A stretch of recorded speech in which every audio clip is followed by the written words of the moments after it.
మీ దగ్గరికే వచ్చి బాలినేని శ్రీనివాసరెడ్డి గనక సలహా అడిగితే మీరేం చెప్తారు? వైసీపీకి మళ్ళీ వచ్చేయండి, టీడీపీకి వెళ్ళండి, జనసేనలో ఉండండి. ఈ మూడిట్లో ఒకటి కామెంట్ చేయండి. బాలినేని శ్రీనివాసరెడ్డి కామెంట్స్ చదివేలా చేస్తాయి, ఇది నా ప్రామిస్. ఆయన ఈ కామెంట్ సెక్షన్ చూస్తే ఆయన గురించి ప్రజలు, ఆయన అభిమానులు, ఆయన ఇష్టపడే వాళ్ళు ఏమనుకుంటారో ఒక్క దెబ్బకు తేలిపోవాలి. ప్రతి ఒక్కళ్ళు మిస్ అవ్వకుండా కామెంట్ చేయండి. బాలినేని శ్రీనివాసరెడ్డికి సలహా ఇవ్వండి. ఆయన వైసీపీలోకి తిరిగి వెళ్ళిపోవాలి, టీడీపీలోకి రావాలి, జనసేనలోనే కంటిన్యూ అవ్వాలి. రెండిట్లో కామెంట్ చేయండి. ఆంధ్రప్రదేశ్ రాజకీయాల్లో జగన్కి అత్యంత ఆప్త బంధువుగా గుర్తింపు పొందినటువంటి బాలినేని శ్రీనివాసరెడ్డి యొక్క రాజకీయ ప్రయాణం ఏదైతే ఉందో అది ఒక రోజు రోజుకి ఒక సరికొత్త మెలుపు తిరుగుతోంది.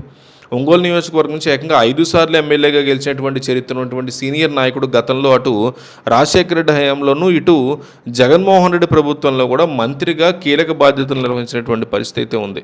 అయితే గత కొంతకాలంగా మారుతున్నటువంటి సమీకరణాల వల్ల ఆయన రాజకీయ భవిష్యత్తు మీద రకరకాల చర్చలు నడిచే అవకాశం కనిపిస్తుంది. ముఖ్యంగా 2024 ఎన్నికల్లో వైఎస్ఆర్ కాంగ్రెస్ పార్టీ ఘోర పరాజయం పాలు కావడానికి ముందు నుంచి ఆయన ఆ పార్టీలో తీవ్ర అసంతృప్తితో ఉన్నారు అనేటువంటి ముద్ర జగన్ సీఎంగా ఉన్నప్పుడే పడింది.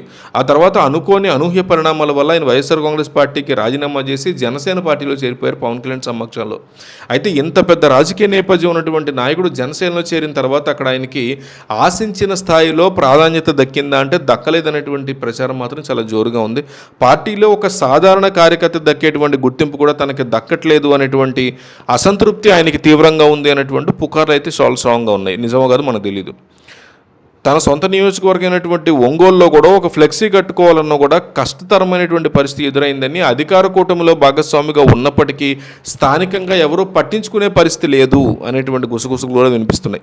ఈ నేపథ్యంలోనే ఆయన జనసేన అధినేత పవన్ కళ్యాణ్ని కలవడంతో పాటు ఆ తర్వాత ముఖ్యమంత్రి చంద్రబాబు నాయుడుతో కూడా ఒక ప్రత్యేక భేటీని ఆయన ఏర్పాటు చేసుకున్నారు. బాలినేని శ్రీనివాసరెడ్డి కొత్త నియోజకవర్గం దర్శి. ఈ కీలక భేటీల తర్వాత కూటమి రాజకీయాల్లో ఒక ఆసక్తికరమైనటువంటి చర్చ డిస్కషన్కి వచ్చింది.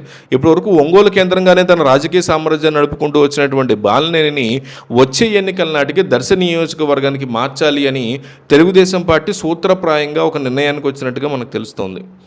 రాబోయే రోజుల్లో పొత్తులో భాగంగా దర్శి నియోజకవర్గాన్ని జనసేన పార్టీకి కేటాయించి అక్కడి నుంచి బాలినేని ఉమ్మడి అభ్యర్థిగా బరిలోకి దించాలనేటువంటిది చంద్రబాబు పవన్ కళ్యాణ్ యొక్క ఆలోచనగా కూడా తెలుస్తోంది.